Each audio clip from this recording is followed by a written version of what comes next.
Alors, je suis en compagnie de Gérard Rapp, le président des meilleurs ouvriers de France. Alors, Gérard, première question. Quand est-ce qu'elle a été créée, cette Société des meilleurs ouvriers de France? Donc la société a été créée en 1929, la Société nationale des meilleurs ouvriers de France, mais le concours a été lancé en 1923. Et alors, à l'initiative de qui? Est-ce que c'est un C'est à artisan qui l'a l'initiative- lancé, un C'est mécène? un journaliste critique d'art qui l'a lancé, c'est Lucien Clotz en 1923. Il a commencé à parler dès 1913. La mise en place a duré une dizaine d'années et voilà, donc on y est. Ensuite, notre précurseur au niveau de la société, c'était M. Petit, un ébéniste qui en 1929 a pensé qu'il ne faut pas retourner dans l'anonymat. Et comme pour d'autres concours ou d'autres métiers, ou comme pour les artistes de théâtre ou de cinéma, il a voulu que l'association se crée et se fasse connaître. Donc on véhicule l'image des meilleurs ouvriers de France, donc cette image d'excellence qu'on essaie de garder. Alors justement, quelle est la différence entre un simple artisan et un meilleur ouvrier de France?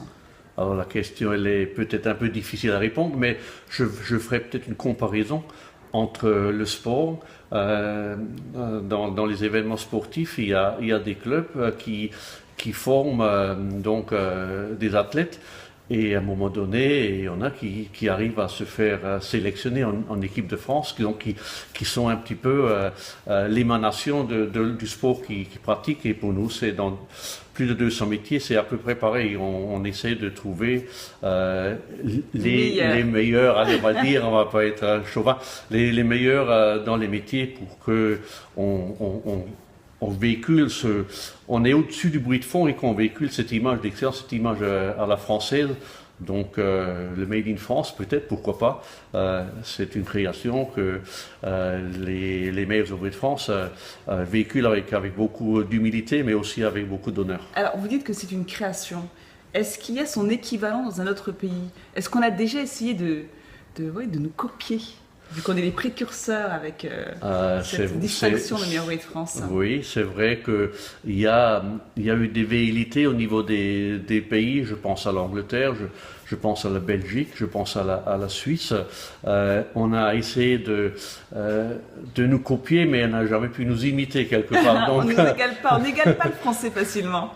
C'est vrai, mais voilà, c'est ce qui fait notre différence. Et j'espère que cette image-là, de valeur ajoutée, cette image-là, on peut longtemps la garder. Et on aimerait bien quand même que, par exemple, il y a au niveau des métiers de bouche, encore les métiers de bouche, qui sont porteurs, donc qui sont notre locomotive. Ces métiers-là, en Amérique du Nord, essayent de se développer, de créer un pied-à-terre par rapport à ce qu'on fait en France. C'est pas encore gagné. Et d'ailleurs, pourquoi une telle prééminence des métiers de bouche parmi cette sélection des meilleurs ouvriers de France? Comment vous l'expliquez ça? Alors, déjà, on est content qu'il y ait une prééminence, ça c'est clair. Ensuite, ce sont des beaux ambassadeurs, ça il faut le reconnaître. Excellent. Pourquoi? Parce que je pense qu'autour d'une table, en plus avec le col bleu, blanc, rouge, qui pour eux est une image ou peut-être une image de ralliement, enfin au moins une image de reconnaissance. Fierté, hein. C'est une fierté pour eux, c'est une fierté pour eux. Titre de meilleur ouvrier de France que de il y a étoiles. beaucoup d'inscrits et peu d'élus, donc ces gens-là véhiculent très bien notre image. Et autour d'une table, comme je l'ai dit, tout le monde peut comprendre un bon repas, un repas gastronomique, tout le monde peut s'y intéresser. Comment on s'intéresse aux fleurs, comment on s'intéresse à la coiffure. Il est plus difficile de parler technique quand on est dans les métiers qui sont dans l'industrie, dans l'artisanat, dans les métiers de service. La on va pas l'oublier. Ça parle à tous. Hein. La communication, l'agriculture, l'environnement, tout ça, c'est des métiers qui sont en concours et qui font cette valeur ajoutée à la française. Et il y a combien de métiers aujourd'hui, combien de catégories de métiers? Alors il y a plus de 200 métiers, mais au dernier concours, en concours, il y avait 136 métiers.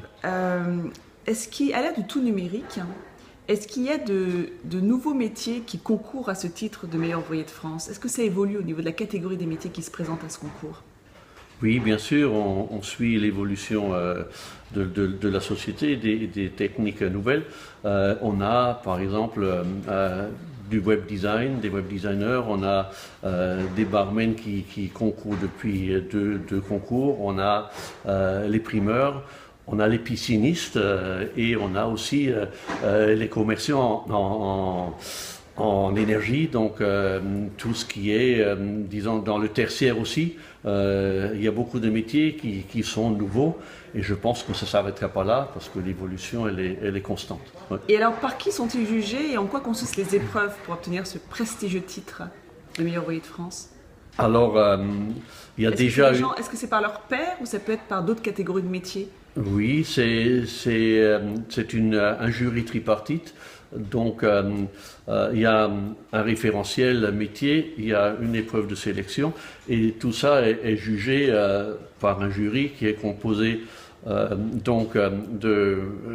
professionnels sur le métier, de formateurs et de professeurs dans l'enseignement, donc l'éducation nationale, et de meilleurs ouvriers de France dans ce métier même.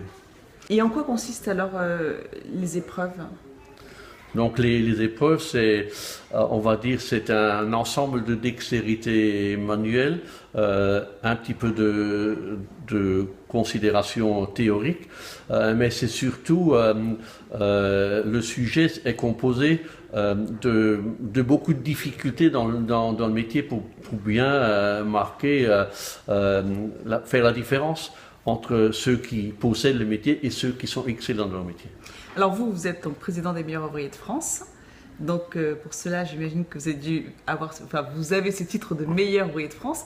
Et dans quel métier vous avez obtenu ce prestigieux titre?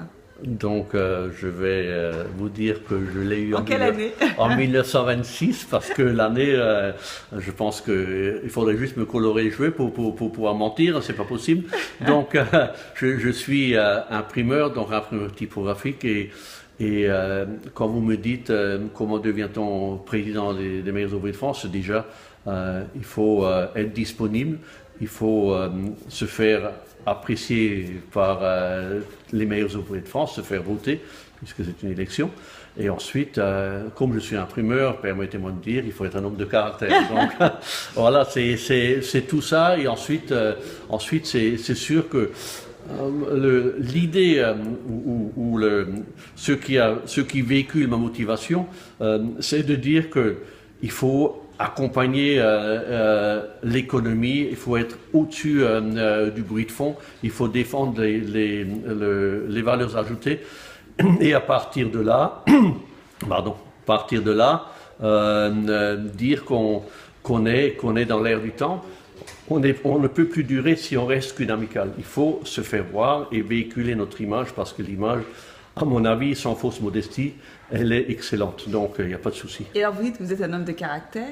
À l'ère du tout laser, justement, par exemple, dans l'imprimerie, comment ça se passe au niveau de ces épreuves? Comment juge-t-on de la qualité d'un meilleur ouvrier de France dans l'imprimerie? En ce qui concerne l'imprimerie, c'est vrai, l'évolution était rapide, mais disons l'appréciation, il y a déjà plusieurs formes de concours dans les métiers des arts graphiques. Ce qui est jugé, c'est l'avancée technologique, comment on la maîtrise, la mise en page. À l'époque, on appelait ça la typographie. Aujourd'hui, c'est un metteur en page. Et ensuite, au niveau de l'impression, c'est comme pour tous les autres métiers. Tout le monde peut faire un sujet, mais ensuite, on apprécie la dextérité, la qualité et l'excellence du sujet qui a été demandé. Parce que le concours, c'est un cahier de charge et c'est surtout une conformité par rapport à un sujet imposé. À un moment donné, vous êtes jugé sur ce que vous savez faire dans votre métier. C'est excellent. Vous passez le concours, c'est moins bon. Il faut repenser et surtout pas rester sur un échec, revenir si c'est tenir. Important ça. Ouais, c'est ne important. Pas rester sur un échec. Il faut recommencer si jamais vous ne réussissez pas à l'avoir du premier coup. Je pourrais vous citer un exemple d'une compagne qui a dit à son compagnon, tu vois, je t'avais dit, il faut pas y aller. Je dis, mais madame, ne lui dites pas ça. Encouragez-le pour qu'il revienne. J'ai là beaucoup d'émotions. Peut-être parce qu'elle a des mauvais souvenirs. J'en ai entendu certains qui disaient qu'ils étaient au bord du divorce. C'est tellement je connais malheureusement des gens qui... Est-ce que c'est la conséquence uniquement du fait du concours, ça c'est pas moi de juger, mais je peux dire que cette personne-là, c'était dans un métier de bouche, et elle est revenue et au concours suivant elle est passée. Je suis très ému quand je vous dis ça.